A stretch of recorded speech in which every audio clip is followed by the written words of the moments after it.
Hillary Clinton tweeting on the controversial Donald Trump order, and I quote, she said, "I stand with the people gathered across the country tonight defending our values and our constitution. This is not who we are." Hillary Clinton tweeting on Donald Trump's executive order.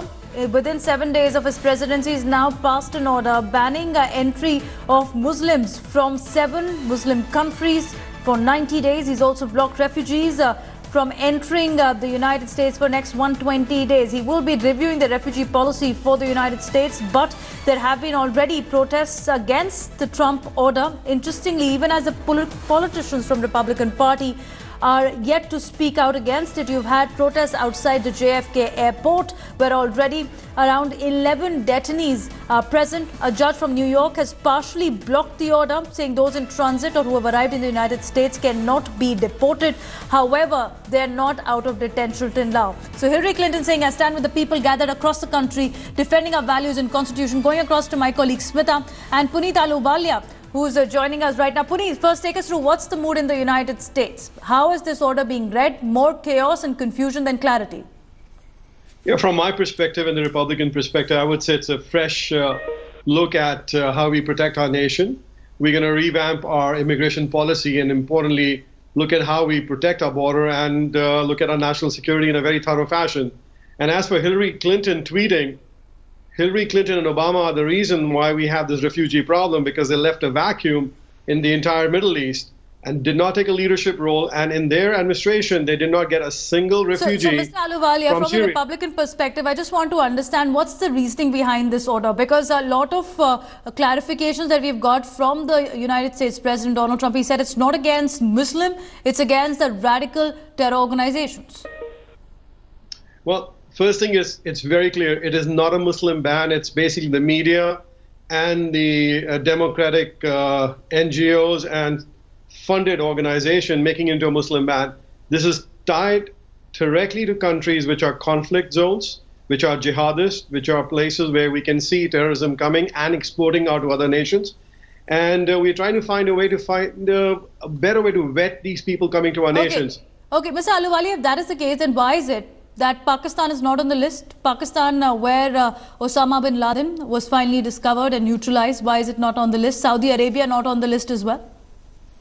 Well, first thing is, we are looking at the conflict zone, or the administration is looking at the conflict zone where we have the jihadist terrorism, or the governments are controlled by the jihadists.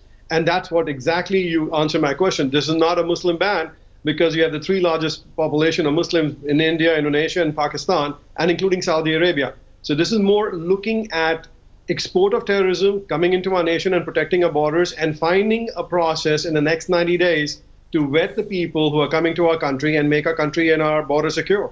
No, so but vetting process which is going to take place, and you have already 7 countries outlined: Iraq, Iran, Syria, Yemen, Sudan, Somalia and Libya. Now, America, known as a destination to give refuge for a civil rights movement as well, is going the very grain of the democracy ideals that you stand up for. And the protest and point can be looked at. How do you respond to many American citizens now camping across different airports and asking for reversal of this policy? Well, the first thing is, people in a democracy, you have right to make a statement. But as a president who's come in, who made a promise that we are going to find a way to make our border secure, and I repeat again, it's to find ways. We are welcome. I'm an immigrant. We welcome immigrants, but we want immigrants come from the right door, from the front door, through a legal process. And we also know that these folks are looking to come, these terrorists and the jihadists are looking to come and attack our country. And also the people who have come from Somalia, they've gone from the United States into the jihadist areas or countries to fight war or fight jihad. So we are being very careful and cautious, and that's what President Trump is doing, and that's what the administration is doing. And there are going to be exceptions made to allies, especially the ones who have fought with our American soldiers, to give them exception and have them come back to our country. So this is no way an end to the immigration or the way the liberals or the media is making out to be. Mr. Puneet Ahluwalia, this is Smita Sharma here. Appreciate you joining us from, of course, Virginia. And you're an Indian-American Republican supporter. You know, but when you say that this is essentially to make America secure, Devina rightly pointed out Saudi, Pakistan not being there on the list. How do you justify Donald Trump saying that Christian refugees will be given priority? It doesn't look like you're targeting radical Islamic terrorism. It looks like you are targeting Islam. again, we are targeting the conflict zone. They were a Christian family coming from one of the Middle East countries. I'm not very specific on that, but they were put back on the plane back to Qatar or Doha, and that's the capital. So what we are looking at precisely initially in the executive ban is to find a way, again, the process has really been disruptive in the last 8 years. And furthermore, when he's looking at, or our Secretary of Homeland Security and Defense are looking at, how do we protect and find a better way to vet these folks? And at the same time, be open for immigration. So this is Ahluwalia, you're an Indian American with your own immigrant story. Aren't you worried of the kind of racial backlash that will have for the larger brown-skinned Asian community? We've already had a case in Maryland where Aravinda Pillamari, a very well-known, in fact, social worker, she was detained and questioned about her immigration status just as she was taking a walk on the footpath. We saw those happen in the wake of the 9/11 attacks. How do you know that this is not going to happen now? Well, it is not. I'll be, as a Republican, part of the Republican leadership, I'm very confident we are still a nation of laws and a nation of immigrants. So there's just this hysteria of fear and scare that has been put together by the folks from the Democratic Party and making it into a big, as you call in India, tamasha. It's just a political hysteria and a drama. That's what's being played out. You've had a condemnation coming from the world leaders as well.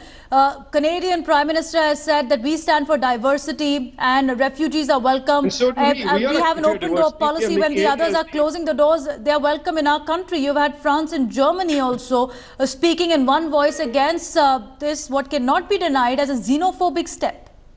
Well, let me tell you one thing. Hasn't France and Germany had their own cases of terrorism in their own country? And still they're dealing with it in the way that they should be boosting their intel agencies instead of clamping down on immigration in this manner. But Mr. Ahluwalia, also the point here is that is America ready to let go of the legacy that it's been perpetuating? You've had Steve Jobs with a Syrian, we're not letting go of any legacy. Syrian background. You've had Andre Agassi with an Iranian link. Now these are stars that have put America on global map for everyone to notice in their field. So if you're putting a stopgap and also encouraging such racial profiling, as one can call it, very openly, where is the United States heading in Trump era?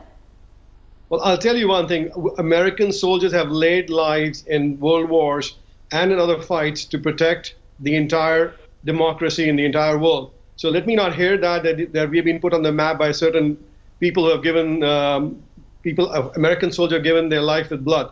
But more importantly, we are still a compassionate, passionate country which cares about democracy. Mr. Ahluwalia, the fact here is the Republican Party ready for a tit-for-tat? Now, Iran already imposing sanctions on US citizens. There could be other Muslim countries which could be following the suit. There could be other countries which can stand up in solidarity against the Trump era. We leave it there. Thank you so much for joining us. I want to also play out on one of the America's very own actor, Meryl Streep, around Golden Globe, had made a speech earlier this month. Three-time Oscar winner Meryl Streep used a Golden Globe acceptance speech to rip into the US President-elect Donald Trump for his divisive statements and his imitation of a disabled reporter during a campaign. She referred to a 2015 incident at a South Carolina rally when Trump also flailed his arms and slurred in an apparent mocking of New York Times reporters. Now, hitting out at the media and also gender discrimination. Now, racial profiling are charges against the 45th US president. Is this beginning of a new world order